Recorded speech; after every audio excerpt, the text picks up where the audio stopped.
갑자기 이제 소요리 문답에 대해서 함께 할 때에 많은 분들께서 이게 도대체 뭐지? 또 이걸 왜 하지? 이런 질문들이 있을 것 같아서 사전에 이 소요리 문답을 함께하는 가장 중요한 이유를 같이 이야기를 나눠보도록 하겠습니다. 이 요리 문답이라는 것은 곧 기독교의 교리를 같이 공부하는 것입니다. 교리란 성경이 말하는 핵심 진리를 정리한 신앙의 뼈대이고 또 우리는 무엇을 믿는가에 대한 대답이라고 할 수 있습니다. 네, 어떤 분들이 이런 말씀을 할 수도 있습니다. 교리? 그렇게 복잡한 내용들은 별로 필요가 없습니다. 성경에 대한 내용만 알면 되지 또 굳이 어떤 교리 공부라든지 이런 내용들을 함께 할 이유가 꼭 있을까요? 라고 질문할 수도 있습니다. 그러나 교리는 무언가 다른 내용을 배운다는 것이 아니라 성경 자체의 내용을 중심으로 하여서 그에 대한 하나님의 말씀에 게시된 내용들을 논리적으로 설명하여서 우리의 신앙을 더욱 견고하도록 하는 것에 목적이 있습니다. 그래서 바른 교리 교육을 함께 할 때에 우리 신앙이 더욱 견고해지고 또한 나아가 다음 세대에게 전수될 뿐만 아니라 나아가 무엇이 잘못됐는지 무엇이 맞는지를 분별할 수 있도록 도와줍니다. 그래서 종교개혁을 시작했던 루터도 이 교리 문답을 매우 중요하게 생각하였고 루터는 심지어 이렇게 말했다고 합니다. 모든 책이 불타 없어져도 사실 루터 자신도 소요리 문답을 작성했었는데 이 교리 문답만 보존된다면 상관하지 않겠다. 그러니까 모든 책들이 자신의 저서와 모든 것들이 다 불타 없어질지라도 이 교리 문답 이 책만 남을 수 있다면 자신은 불타 없어진 책들은 관여하지 않겠다라고 말할 정도로 이 교리 문답을 매우 중요하게 생각했습니다. 특히 루터가 기록했던 이 문답 같은 경우에는 당시까지는 이 성인이나 또 이 신학에 대해서 아는 사람들만 공부를 할 수 있었다면 이때부터 아이들까지도 배울 수 있도록 했다는 점에서 매우 중요하다고 할 수 있습니다. 자, 이제 우리가 이 웨스트민스터 소요리 문답과 이 신앙고백 문답서의 의의에 대해서 같이 이야기를 나눠보고자 합니다. 여러분께서 이제 이 웨스트민스터 신앙고백 또 문답서 뭐 이런 것들을 들어보셨을 텐데 왜 우리가 자꾸 웨스트민스터를 말하지? 라는 질문이 있을 수도 있을 것 같습니다. 1640년대 영국 교회는 이 정치 권력의 개입으로 인해서 신학이 이제 굉장히 왜곡되고 또 다시 카톨릭적 요소들이 굉장히 많이 들어오는 시기였습니다. 이와 같은 이 상황 중에서 이 설교와 교리는 각 교회별로 다 다른 상황이었습니다. 그러니까 각 교회가 일치 단결하여서 바른 하나님의 말씀을 통일성 있게 전달하는 것이 아니라 이 하나님의 말씀이 각 교회별로 각계 전투를 하고 있는 상황이었다는 것입니다. 또 당시에는 이 문맥률이 매우 높았기 때문에 내용이 조금이라도 길거나 방대하면 이 사람들은 이를 이해하기가 힘들었습니다. 그래서 영국 의회는 웨스트민스터 사원에서 같이 모여서 이 표준되는 어떤 문서를 신앙 고백을 같이 작성할 것을 결의하였습니다. 혹시 이 이미지가 있으면 준비가 되시면 보여주셔도 되고 괜찮습니다. 감사합니다. 1643년 7월 1일부터 1649년 2월 22일까지 1163회의 정규 모임을 함께 하면서 이 영국 웨스트민스터 사원에 모여서 약 151명의 이 사람들이 모였습니다. 지금 이 기간만 보셔도 이게 지금 거의 5년 6개월에 해당하고 1000회가 넘는 정도의 이 모임을 함께 했다는 것은 당시의 이 교회의 절박함을 보여줍니다. 그리고 이와 같은 과정을 통하여서 이제 5개의 사실 문서가 있는데 그 중에 3가지를 소개해드리면 첫 번째는 웨스트민스터 신앙 고백입니다.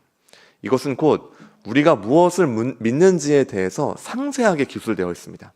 그래서 이 웨스트민스터 신앙 고백 자체는 훨씬 내용도 방대하고 그 내용 자체도 굉장히 더 깊고 체계적인 것들이 특징입니다. 대교리 문답은 사실은 이제 성인들을 대상으로 하여서 무언가 더 신앙적으로 성숙한 사람들이 위해서 함께했던 것이고 이제 우리가 함께하는 이 소교리 문답은 사실은 당시의 교회 입장에서는 이 어린이, 곧 청년, 청소년과 새신자들을 대상으로 하여서 간단한 내용으로 함께한 것이 특징이라고 할 수 있습니다. 그러나 생각해 보십시오. 우리가 지금 교회 현실 가운데에서 이 소교리 문답이라든지 또 혹은 어떤 하이델베르크 문답이라든지 이런 교리들에 대해서 오늘날 한국 교회는 어느샌가 조금은 등한시하는 부분들이 있습니다. 그러다 보니까 누군가가 갑자기 어떤 질문을 할 때 왜 기독교는 이렇게 배타적이죠? 하나님은 천지를 창조하셨는데 왜 만드셨습니까? 예수님만이 진리라고 하는데 그거 당신 정말 믿습니까? 라고 할 때에 우리는 이런 질문들에 대해서 어떻게 하지? 갑작스러운 질문에 왜 그런 질문을 했지라는 다시 질문하게 되는 이런 상황들을 마주하게 되는 것입니다. 사랑하는 여러분, 그래서 이와 같은 이 요리 문답과 웨스트민스터 신앙 고백을 통하여서 당시의 교회는 다시 한번 우리가 무엇을 믿는가에 대해서 상세하게 알려주기를 원했고, 특히 이렇게 함께하는 이 소교리 문답은 내용 자체 질문도 짧고 대답도 짧지만 거기에는 모든 신학적 함의가 담겨져 있기 때문에 이를 암송하는 것이 목적이었습니다. 그래서 107개의 질문이 있고 107개의 대답이 있어서 문맹률이 높았던 이 영국 사회 당시 가운데에도 사람들이 이를 잘 이해하여서 신앙은 무엇인지를 어려서부터 함께 할 수 있도록, 또 새가족에게도 같이 전달할 수 있도록 같이 준비한 것입니다. 이와 같은 이 과정 가운데에서 하나의 통일된 신앙체계 가운데에서 교회는 더욱 견고히 세워질 수 있었고, 이제 우리는 2026년을 맞이하여서 매주 수요일에 이 소요리 문답을 같이 나누고자 하는 위대한 출발점에 서 있습니다. 한 분도 빠짐없이 이 함께하는 이 과정 가운데에서 더 깊이 이 교리에 대해서 깊이 이해하시길 바라고, 더 이상 교리가 어떤 지루하다든지 재미없다든지가 아니라 여기에 정말 하나님의 말씀에 정수가 담겨져 있구나, 이렇게 교리를 이해할 때 이것이 우리의 신앙 생활이 되고 우리의 삶으로 이어지는 한 분 한 분의 걸음, 또 그 깊어지는 고백과 삶이 있는 이 수요예배 자리가 되기를 주님의 이름으로 축원합니다. 우리는 이제 소요리 문답 첫 번째 질문과 대답을 같이 보도록 하겠습니다. 우리 한번 질문과 대답을 같이 읽어보겠습니다. 함께 읽겠습니다. 시작. 사람의 제일 되는 목적은 무엇입니까? 사람의 제일 되는 목적은 하나님을 영화롭게 하고 그분을 영원토록 즐거워하는 것입니다. 우리 여기에서 질문만 다시 한번 읽겠습니다. 시작. 사람의 제일 되는 목적은 무엇입니까? 당시 이 소요리 문답을 작성했던 사람들 입장에서 볼 때에 첫 질문을 무엇으로 할지를 엄청 고민했을 것입니다. 그리고 여러분, 정말 어려운 것은 짧게 쓰는 게 더 어렵습니다. 길게 하는 것은요 차라리 쉽습니다. 설교도 사실 마찬가지입니다. 길게 하는 것은요 차라리 쉽습니다. 그러나 이를 요약하고 아이들을 대상으로 함께하고 5분만 메시지를 전해야 되고, 심지어 아이들이 집중할 수 있는 그 짧은 시간에 무언가 하는 것들은요 훨씬 어렵습니다. 지금 이 소요리 문답을 작성한 이 사람들, 함께했던 많은 신학자들도 이에 대한 고민이 있었던 것으로 보여집니다.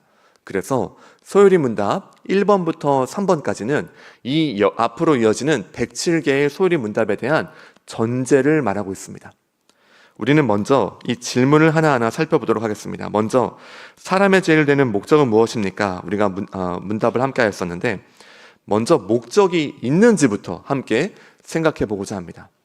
사랑하는 여러분, 여기 계신 분들은 모두 하나님을 믿으시기에 사람에게 어떤 공통된 목적이 있다라고 생각하실 것입니다. 그런데 오늘날 많은 사람들에게 질문해 보십시오. 당신에게 적용되는 보편타당한 모든 사람에게 적용할 수 있는 궁극적인 사람의 목적이 있다고 생각하십니까? 라고 질문한다면 오늘날의 사람들은 어떤 대답을 할까요? 사람들이 이런 대답을 할 것입니다. 그런 질문에 대답한다면 당연히 그런 건 없지요.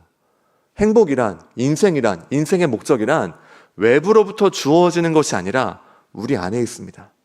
곧 내가 발견하고 내가 찾아가는 것이지, 어떤 신이라든지 외부로부터 주어지는 그런 목적, 저는 거부하고 싶습니다라고 보통 말할 것입니다. 왜 이렇게 말할 수 있냐면, 오늘날의 사람들은 이 상대주의적 관점이 점점 커지다 보니 보편적인 목적이 있다고 생각하지 않는 것입니다. 특히 이성이 발달하고 개인의 자율성이 강조된다는 것은 무엇을 의미합니까?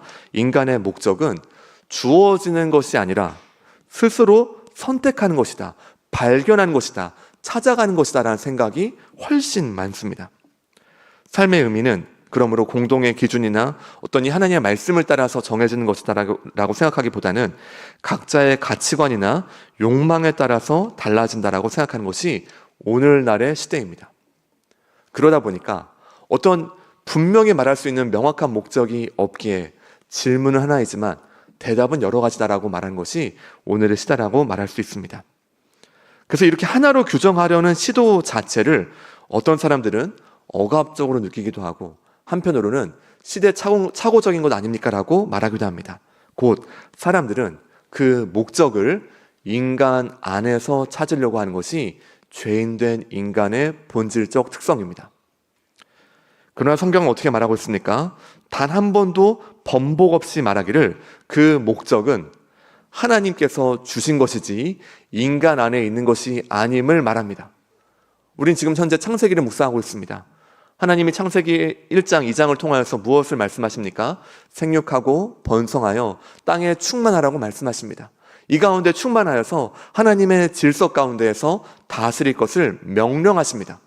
이 하나님의 말씀을 듣지 않으면 인간은 그 즉시 방황인 것입니다. 그 즉시 어디로 가야 할지를 모르는 것입니다. 그러니 그럼 행복하면 됐지, 내가 만족하면 됐지, 내 쾌락이, 내 인생이 좋다고 하는 것이 곧 선한 것이다 라고 말하는 것이 오늘날의 시대라는 것입니다. 조금 이제 설명을 드리니까 조금 이게 힘든 부분들이 있는 것 같아서 조금 다른 이야기로 해보도록 하겠습니다. 만약에 조선시대에 핸드폰이 떨어졌다고 해보겠습니다. 여러분 다 조선시대에 있는 분들이십니다. 핸드폰을 주웠습니다. 자, 서로 어떤 대화를 하실까요? 일단 이걸 뭐라 명명을 해야 할지 모를 겁니다. 근데 이게 핸드폰이 검은색으로 해보겠습니다. 검은색, 네모 이상한 거 있는데 이게 뭐지? 했을 때 옆에 있는 사람은 이런 말 할 수 있습니다. 이거 돌이야. 비석치기 하자. 그래서 비석을 칠 때 하나의 조각으로 이제 해본다는 것입니다. 또 어떤 사람이 이걸 보면서 이거는 조금 딱딱하기도 하니까 지금까지 내가 연장을 썼는데 이런 게 좀 없었어. 망치질을 해볼까? 라고 한다면 이게 지금 이 사람들은 이거 자체를 알지 못하기 때문에 어떻게 사용할지를 모르는 것이죠. 여러분 핸드폰의 기능과 목적이 있다면 그건 뭘까요? 제가 나름 핸드폰의 목적 선언문을 한번 적어봤습니다. 핸드폰의 기능은 이제 여러 가지로 말할 수 있겠지만 사람과 사람을 연결하고 정보 등을 이제 사용하는 것들이 이제 많이 있죠. 이렇게 고안된 장치라고 한다면 핸드폰의 목적 선언문은 뭘까요? 핸드폰은 인간의 어떤 그 한계를 보조해서 더 행복한 삶을 위해서 사람과 사람이 연결되고 또 지금은 이제 핸드폰이 연결뿐만 아니라 또 정보 사용에도 있기 때문에 더 행복한 삶을 위해서 존재한다라고 해보겠습니다. 그러면 이제 핸드폰을 이미 알고 있는 사람 입장에서는 모르는 사람에게 설명해 줄 수 있겠죠. 왜냐하면 이미 사용하기 때문입니다.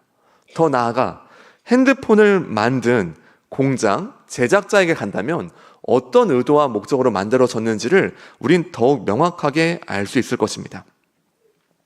아주 간단한 이야기를 했습니다만 모든 것에는 원작자의 뜻이 담겨져 있습니다. 모든 물건에는, 심지어 어떤 작품에는 다 모든 것 가운데 사람이 만들었다면 거기에는 그 사람의 마음, 의도, 계획, 목적이 담겨져 있다는 것입니다. 하물며 이런 핸드폰이나 어떤 작품이나 물건과는 비교도 할 수 없이 더 귀하고 하나님의 작품인 인간에게 목적이 없이 있다는 것 자체가 논리적으로 맞지 않다는 것입니다. 만약에 누군가가 인간은 목적이 없어요 라고 한다는 것은 곧 나는 그만큼 가치가 없는 존재요 라고 말하는 것과 똑같다고도 할 수 있습니다. 그러므로 진정한 목적을 주시고 진정한 꿈을 주시는 분은 우리 하나님이십니다. 오늘날의 시대는 삶의 목적과 방향 자체가 잘못되어 있습니다. 왜냐하면 하나님이 목적을 주시는 분이신데 하나님을 떠나서 그 목적을 찾으려고 하니 이것이 곧 방황이요 곧 흑암과 공허로 돌아가는 과정이 되는 것입니다. 그러므로 지금 이 질문 가운데에는 바로 그 목적이 하나님 안에만 있음을 전제하고 있습니다. 하나님은 우리에게 삶의 목적과 사랑을 주시는 분이십니다. 그분을 떠나는 것 자체가 방황이며 인간 스스로 목적을 정할 수 없습니다. 사람 역시 자기 자신을 주어로 삼지 않고 하나님이 주어가 되시며 하나님이 무엇을 말씀하시는지를 들을 때에 그 사람의 방황은 끝나고 그때에만 바른 질서와 우리 인생 가운데 모든 것들이 제자리를 찾아간다는 것이 이 질문에 담겨져 있습니다. 우리가 이 질문을 생각할 때 두 번째 기억할 것은 제일 되는 목적입니다.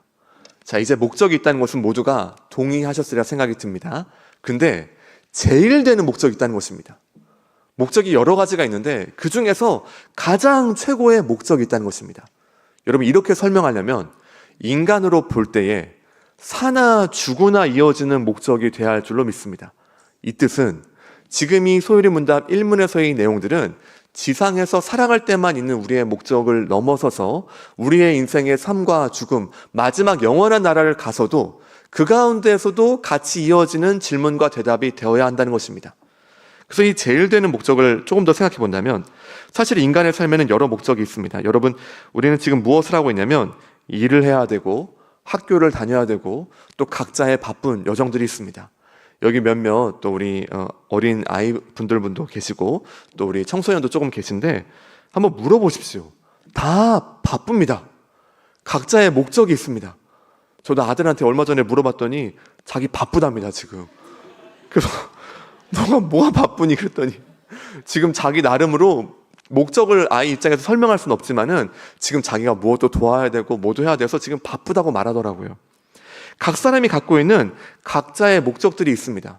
오늘 돌아가면 뭐 식사를 하신 분도 계시고 돌아가서 뭐 준비해야 될 것도 많이 있고 여러 가지들이 많이 있습니다. 그런데 소요리 문답이 말하는 것은 그 많은 목적들 위에 질서를 부여하는 가장 높은 목적이 있다. 곧 우선순위로 말한다면 다른 어떤 것들은 해도 되고 안 해도 되는 것, 다른 어떤 것들은 어쩌면은 우리가 원하는 것, 우리가 붙잡고 있는 것이라고 한다면 모든 것들은 다 사라질지라도 이것 한 가지만큼은 인간이 반드시 붙잡아야 될 그 최고의 목적이 있다는 것입니다. 곧 이 질문은 다른 목적들이 원래의 제자리를 찾아가도록 하는 궁극의 방향, 궁극의 목적, 곧 다시 한번 우리 삶 가운데 질서가 있도록 하는 최고의 목적이 있다는 것입니다. 다시 예시를 좀 들어보도록 하겠습니다. 보잉 777 비행기에는 보통 350만 개 정도의 부품이 들어간다고 합니다. 제가 찾아보면서 깜짝 놀랐습니다. 비행기 한 대에 350만 개의 이 부품이 들어가고 여기에는 큰 부품만을 말하는 것이 아니라 전선이나 너트나 볼트나 이런 것들도 다 포함입니다.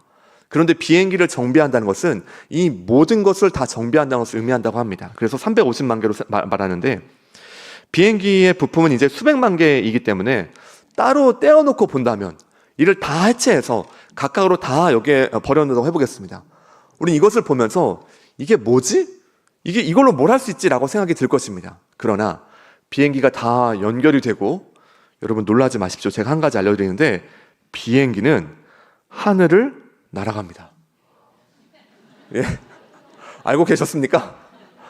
이 350만 개의 부품들이 모여가지고 여러분 우리도 못 날잖아요. 저는 어릴 때 나는 꿈을 많이 꾸어서 늘 이런 데서 한 번씩 뛰어내려보고 했습니다. 혹시 날 수 있을까? 그리고 어릴 때 이 TV에 이런 이 날아다니는 이런 모습들이 많이 나와가지고 혹시 내가 날 수 있을까? 안 되더라고요. 근데 비행기는 사실 사람보다 훨씬 무겁습니다. 이게 난다는 것 자체가 비행기의 원리를 모르는 다시 옛날 사람들로 돌아간다면 이게 난다고 했을 때 아무도 안 믿을 것입니다. 그런데 이 350만 개의 부품들이 하나의 목적, 곧 비행이라는 유일한 목적 아래 정확하게 위치를 찾고 정확하게 좌석과 시트와 똑같은 말이네요. 시트와 운전석과 모든 것들이 다 제자리에 있을 때에 비행기는 하늘에 날 뿐만 아니라 안전하게 창공을 날아가고 거기에서 뭐 기내식도 먹고 또 함께하는 시간들도 보낼 수 있고 그렇게 함께 하다 보면 저 먼 거리도 갈 수 있다는 것입니다. 마찬가지로 사랑하는 여러분, 우리에게도 동일하게 모든 것들이 충돌하지 않는 가장 최고의 목적이 있습니다. 비행기가 날아오는 것도 신기한 것처럼 우리 인간에게도 그와 같은 가장 최고의 목적이 있다는 것입니다. 이제 각본상 여러분 좀 호기심을 가져주시면 감사하겠습니다.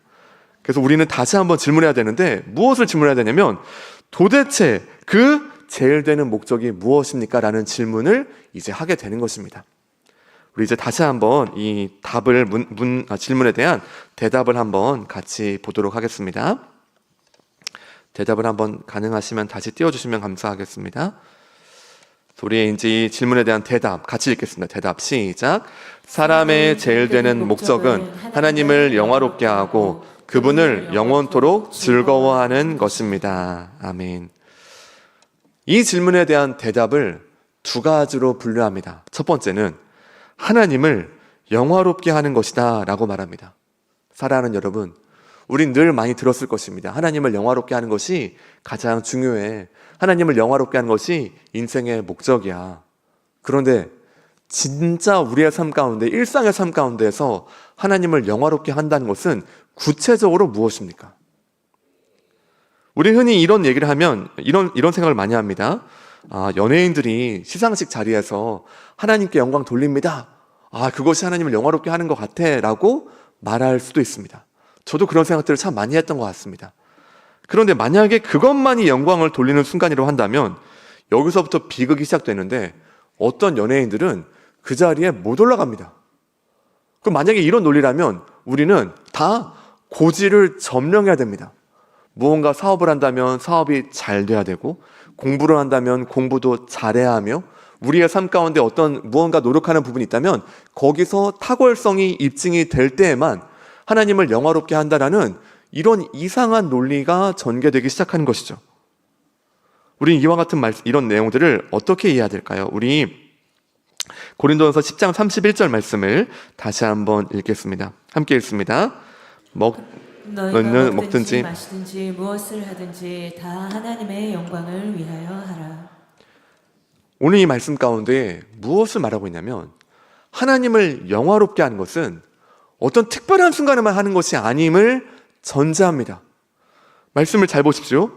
먹든지 마시든지 무엇을 하든지 다 하나님의 영광을 위하여 하라라는 것은 먹든지 마시든지 무엇을 하든지 다 하나님의 영광을 위하여 할 수 있다는 것입니다. 여기에는 여러분의 모든 활동이 다 포함됩니다. 그러니까 우리의 24시간의 모든 삶을 다하여서 하나님을 영화롭게 할 수 있도록 우리를 창조하셨다는 것을 전제합니다. 이것이 어떻게 가능할까요? 사실 이 고린도전서 10장 31절 말씀은 고린도전서 8장 말씀에서 우상에게 바쳐진 제물을 먹는 문제에 대한 배경이 있습니다. 당시에 이 여러 어떤 고기나 이런 음식들은 우상에게 한번 바쳐진 직후에 사람들이 먹게 되어 있었습니다. 바울은 이때 무슨 말을 하냐면은 나는 사실 우상에게 바쳐진 제물 먹을 수 있다고 할까요? 없다고 할까요? 있다고 합니다. 왜냐하면 여러분 우상이 있습니까? 없습니까? 없습니다. 우상이 애초에 없으니까 바울과 같이 성숙한 사람 입장에서는 이건 아무것도 아닌 겁니다. 그 자신이 먹을 수 있는데 만약에 자신이 우상에게 바쳤던 그 제물을 아무런 거리낌 없이 먹었을 때 옆에 이번 주에 등록한 새신자가 있는 겁니다. 그 전주까지 우상 제물을 매주 먹다가 이젠 이거 안 먹는 게 되게 중요하겠어 하는 사람이 옆에 있는데 바울 선생님이 이걸 먹는 걸 보면서 어떤 생각이 들까요? 헐, 바울 선생님 이걸 먹네. 이 사람 뭐지?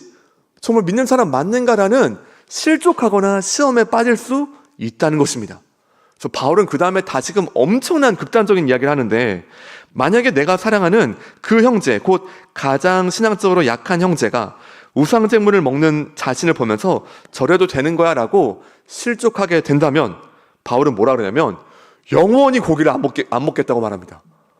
놀라운 말이죠. 여러분 영원히 고기 안 먹을 자신 있으십니까? 저는 고기 좋아합니다. 하나님이 고기 종류도 많이 주셨습니다. 오리고기, 돼지고기, 소고기, 닭고기 많습니다, 여러분. 근데 바울이 뭘 말하냐면은 형제를 실족할 가능성이 있다면 나는 영원히 고기를 먹지 않겠다라고 말합니다. 여러분, 지금 바울은 무엇을 말하고 있습니까? 고기를 먹네 안 먹네의 논쟁이 아닙니다. 바울은 지금 이 고기를 먹는 이 자리 가운데에도 형제를 어떻게 살릴 것인가, 곧 하나님 아버지의 마음을 갖고 식사를 함께 하는 것입니다. 이 작은 밥 한 끼를 먹으면서 이것을 그저 작은 것, 아무것도 아닌 것을 여기지 아니하고 형제들을 돌아보고 하나님의 마음은 어떤 마음이 있는지, 어떤 계획이 있는지, 어떤 생각이 있는지를 생각하면서 이를 잘 살펴서 한 끼 식사를 함께 한다고 하는 것입니다.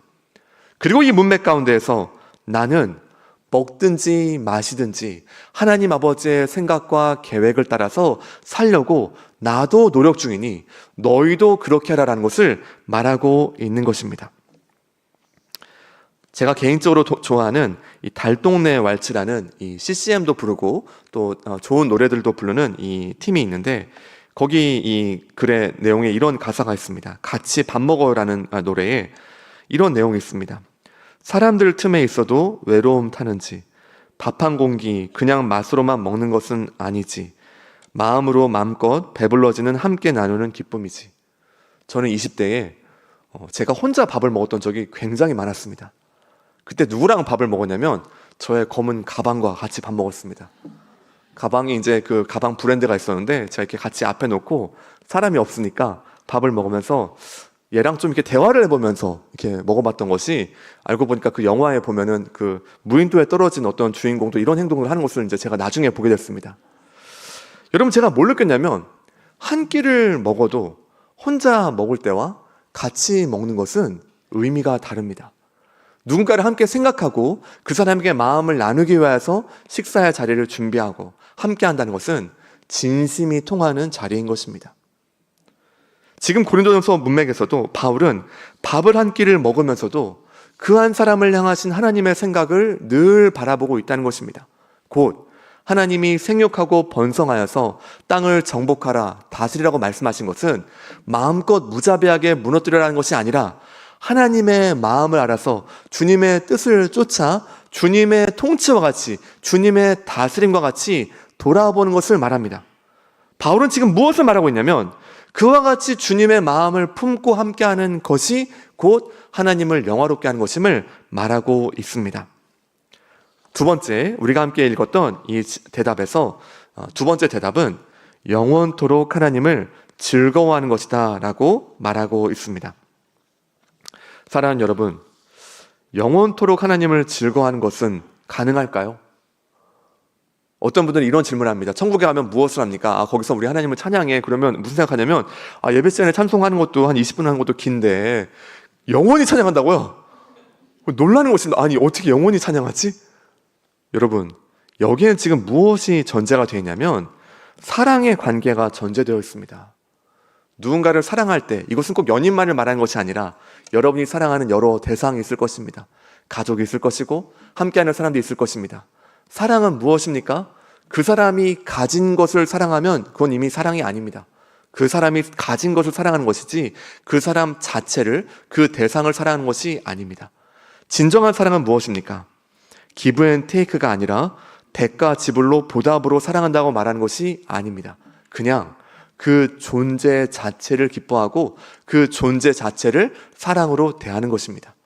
그래서 우리는 이런 말을 많이 하죠. 누군가가 무언가 서운하거나 상처를 받았을 때 좀 있는 모습 그대로 받아주면 안 돼?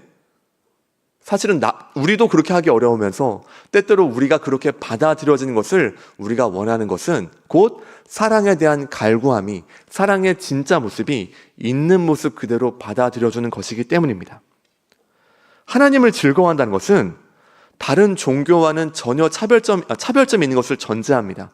다른 종교는 기브 앤 테이크입니다. 신이 무언가 하기 위해서는 공양미 300석 정도는 바쳐야 하는 것입니다. 신이 무언가를 주기 위해서는 내 몸을 다 태워서라도 무언가 불살라서라도 드려야 구원을 얻을 수 있다는 것이 이방 종교의 특징입니다. 그러나 성경은 무엇을 말합니까?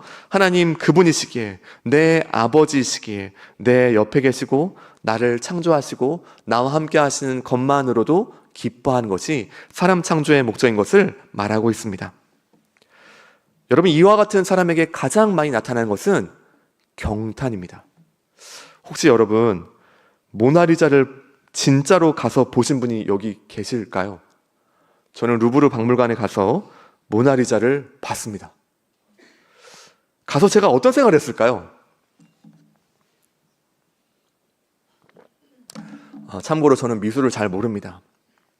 제가 미술을 열심히 그렸었는데 그 선생님께서 그 A, B, C, D, E, F, G, H, I를 주셨다가 너무 충격적이었죠. 그래서 I를 줬다가 처음에 너 너무 딱하다 해서 조금 올라가가지고, 그 당시에 이제 선생님이 약간 좀 현대미술을 하시는 분이셔서 좀 이렇게 재밌게 학점을 부여를 하셨었는데, 그때는 또 그것이 좀 낭만이고 추억인 때가 있었습니다. 지금은 이제 그렇게 하면 안 되겠지만은, 그래서 이제 저는 이제 이 미술을 잘 하지 못하고 뭐 좀 전문적인 지식도 많이 없습니다. 근데 제가 이 모나리자를 갔을 때 깜짝 놀란 거, 첫 번째는 뭐냐면은 사람이 진짜 많구나. 저기 작품이 있는데 작품까지 가지를 못하는 거예요. 사람이 너무 많아서. 첫 번째 느낀 것은 사람이 진짜 많네. 두 번째는 모나리자 작품이 정말 작다. 이게 인쇄된 것만 봐가지고 저는 이만한 줄 알았습니다. 근데 가서 보니까 정말 뭐 너무 작은 거예요. 그 다음 세 번째 생각이 뭐였냐면, 뭐였을까요? 죄송하게도 다음 작품으로 가자. 사진 찍었으니 다음 작품으로 가자. 여러분, 미술을 진짜 아는 분들은 어떻게 행동하실까요? 아마 거기에 하루 종일도 있을 것입니다. 붓칠을 살펴보고 그 미소를 다시 한번 보고, 마치 모나리자와 이럴 때 정말 무엇을 느끼냐면은 500년 전으로 돌아가서 레오나르도 다빈치 앞에 서 있는 느낌도 받으시는 것 같습니다. 저는 미술에 대해 잘 모르기 때문에 조금은 이런 생각들을 느끼게 되고, 음악도 마찬가지인 것 같습니다. 음악에 조예가 깊으신 분들은 오케스트라 공연을 마치면서 눈물을 흘리고 감격도 하십니다. 저도 그래 보고 싶습니다. 마쳤을 때 좋다, 음악이 참 좋네까진 가지만, 눈물을 흘리고 진정 즐기는 것은 아는 만큼, 느끼는 만큼, 또 본인이 깊이 경험한 만큼 나아가는 것이죠. 여러분, 하나님을 즐거워한다는 것은 무엇일까요? 하나님이 만드신 만물을 바라보면서 하나님 어떻게 이렇게 아름답게 만드셨습니까? 나 자신을 바라보면서도 하나님 얼마나 나를 이렇게 신명막측하게 창조하셨습니까? 하나님 얼마나 인생 가운데에서 주님이 이렇게 행하신 것들이 얼마나 놀라운지에 대해서 경탄하는 것입니다. 그래서 그 가운데에서 우리도 그 하나님의 그 창조의 손길과 그 숨을 마주하게 되는 것입니다. 사랑하는 여러분, 오늘 소요리 문답 1문의 내용들을 정리하고자 합니다. 존 파이퍼 목사님이란 분은 이 소요리 문답 1문을 자신의 인생의 목표로 삼으면서 다음과 같이 다시 한번 말했습니다. 하나님은 우리가 그분 안에서 가장 만족할 때 가장 큰 영광을 받으신다. 다시 한번 읽겠습니다. 하나님은 우리가 그분 안에서 가장 만족할 때 가장 큰 영광을 받으신다. 지금 이 뜻은 뭐냐면, 제가 지금 말씀드릴 때에 하나님께 영화롭게 하고 하나님을 즐거워하는 것이 인생의 목적입니다라고 두 가지를 나눠서 말씀드린 것 같지만, 하나님을 즐거워함으로 그분을 영화롭게 한다는 것입니다. 곧 이것은 서로 다른 이야기가 아니라 하나님 그분을 경탄하고 그분을 즐거워하는, 오늘 우리가 읽었던 고린도서 10장 31절 말씀 가운데 그분을 즐거워하고 그분을 감사하며 하나님의 마음을 알고 나아가는 일상 가운데에서 우리는 이제 하나님을 언제나 영화롭게 하는 삶으로 부름받았다는 것입니다. 그러므로 사랑하는 여러분, 오늘의 삶 가운데 다시 한번 하나님 그분을 경탄함이 회복되시길 바랍니다. 하나님을 기뻐하시길 바랍니다. 아무리 어렵고 힘들고 괴로운 순간 가운데에도 여러분은 분명한 목적이 있습니다. 그리고 그 목적은 하나님을 기뻐함으로 그 주님을 영화롭게 함에 있습니다. 오늘 다시 한번 이 소요리 문답의 1문의 내용들을 마음 깊이 새기시면서 어떠한 삶 가운데 힘든 자리, 어려운 자리, 즐거운 자리, 기쁜 자리 가운데 상관없이 하나님을 영화롭게 하고 그렇게 주님을 기뻐함으로 나아가는 사랑하는 모든 더오늘이 공동체 식구들이 되시기를 주님의 이름으로 축원합니다.